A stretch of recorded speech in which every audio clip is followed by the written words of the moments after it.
And we hit the button twice. And all your lights will come on. Make sure the odometer button is on and not trip, just ODO. All right, so you're going to hold that down.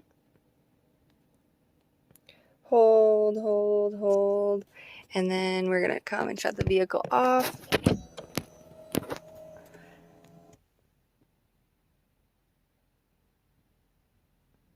And then we're going to start again. Hit the start button twice, holding down the button still. And then count to 3, 2, 1, and it'll pop up and reset for you. Boom. All right, and then we shut the car off again and all the lights will reset. Hit the brake, start her up. Should be good. Solid. Nice. All right.